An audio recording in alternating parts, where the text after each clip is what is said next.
The rain had just stopped when Arav wiped the grease from his hands and looked up at the sky, streaked orange by a tired sunset. His small roadside repair shed smelled of oil, rust, and damp earth, a place most people barely noticed while rushing past. For Arav, it was everything. It paid for his son's school books, their modest rented room, and the simple meals that kept them going. 6-year-old Kabir sat on an upside-down crate nearby, swinging his legs and humming to himself, a toy car clutched tightly in his hand. Arav glanced at him and smiled faintly. Everything he did was for that boy. That was when he heard the sputtering engine. A sleek black motorbike rolled unsteadily to a stop a few feet from the shed. It looked expensive, too expensive for this forgotten stretch of road. Arav straightened as a woman removed her helmet. Rain-dark hair spilled over her shoulders, and her eyes scanned the quiet surroundings with a mix of irritation and relief. "Excuse me," she said, her voice calm but tired. "My bike suddenly lost power. Can you take a look?" Arav nodded without hesitation. "Of course. Bring it closer." She wheeled the bike forward, watching silently as Arav crouched down, inspecting the engine with practiced ease. He didn't ask who she was, where she came from, or how someone like her ended up here. He never did. People were people, and broken machines were broken machines. Kabir hopped off his crate and approached her, curiosity shining in his eyes. "Your bike is really cool," he said. The woman smiled, something soft flickering across her face. "Thank you. What's your name?" "Kabir," he replied proudly. "That's my papa. He can fix anything." Arav chuckled under his breath, focused on loosening a bolt. "Go sit back, champ." She watched them quietly. There was something disarming about the simplicity of it, the way Arav worked without expectation, the way Kabir looked at his father like he was a superhero. After a few minutes, Arav wiped his hands again. Fuel lines clogged, probably water mixed in during the rain. "I'll clean it, should take a bit." "That's fine," she said. "I'm in no rush." That was a lie, she was always in a rush. But something about this place slowed time. As Arav worked, she leaned against a nearby post, listening to the distant sounds of evening insects. No assistants, no calls, no meetings, just silence. "I'm Arav," he said without looking up. "And that's Kabir." "I'm Maya," she replied, choosing the simplest version of her name. She didn't mention that Maya Khanna was listed among the top billionaires in Asia. She didn't mention the private jet waiting 2 cities away, or the board members who thought she was on a personal retreat. Here, none of that mattered. Kabir tugged at her sleeve. "Do you like stories?" She laughed softly. "I do. My mama used to tell me stories," he said casually, then added, "Papa tells them now." Maya's smile faltered just a little. She glanced at Arav, who stiffened for a fraction of a second before continuing his work. "How old were you when your mama told you stories?" she asked gently. Kabir shrugged. "I don't remember much. Papa says she lives in the stars." Maya felt something tighten in her chest. Arav finished the repair and stood up. "Try it now." Maya started the bike. The engine purred smoothly. "That was fast," she said. "How much do I owe you?" Arav waved his hand dismissively. "Just a small amount. Enough for the work." She reached into her pocket and paused.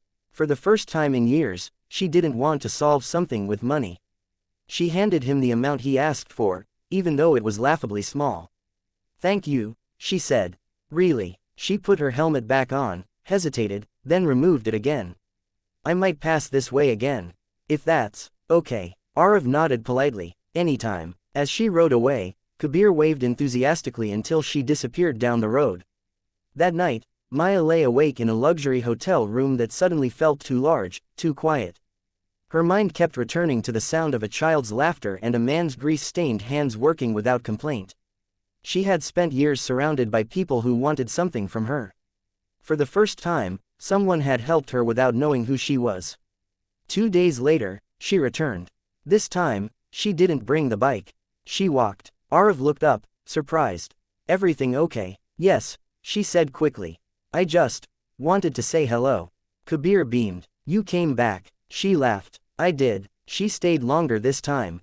She watched Arav work. She talked to Kabir about school, about dreams, about superheroes. Arav offered her tea in a chipped cup.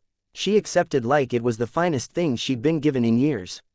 Days turned into weeks. Maya began visiting regularly, always as herself, never as the billionaire the world knew. She learned Arav's routine, his quiet humor, the way his eyes softened when he looked at his son. She learned how he had lost his wife to illness, how he'd sold everything to pay medical bills, how the repair shed was rebuilt piece by piece with his own hands. Arav, in turn, noticed the sadness behind her confident smile. He never pried, but he listened when she spoke about feeling alone despite being surrounded by people, about wanting something real. One evening, as the sun dipped low, Kabir fell asleep against Maya's shoulder. She froze, afraid to move. "He trusts you," Arav said softly. She looked at the sleeping child. "I don't know why." Arav smiled. "Kids know." Something unspoken passed between them. It was weeks later when the truth came out. A sleek black car pulled up to the shed, followed by another, and another. Men in suits stepped out, scanning the area. Maya stepped forward, her posture changing, confidence sharpening. Arav stared, confusion flooding his face. One of the men spoke urgently. "Ms. Khanna, the board has been trying to reach you." Kabir looked between them. "Papa." Maya turned to Arav, guilt heavy in her eyes. "I didn't lie about who I am. I just didn't tell you everything." Arav said nothing. Later, when the cars were gone, he finally spoke. "You should have told me." "I know," she whispered. "I was afraid everything would change." He looked at his shed, his hands, his life. "People like you don't belong in places like this."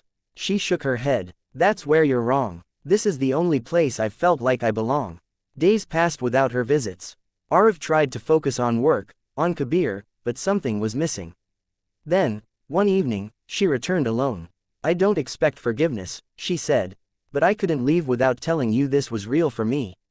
"You were real." Kabir was real. "I've spent my life building empires and losing myself in the process. I came out on that bike because I was searching for something I couldn't buy." Arav looked at her, really looked at her. Kabir ran up and hugged her legs. "You came back." She knelt and hugged him tightly, tears in her eyes. Arav exhaled slowly. "Stay for tea." She smiled through her tears. "I'd like that." Months later, the shed was still there, but so was something new, a small school fund for local kids, anonymous donations that never asked for credit, and a woman who chose love over loneliness. Maya never fixed Arav's life with money. She simply walked beside him. And for the first time, both of them felt whole.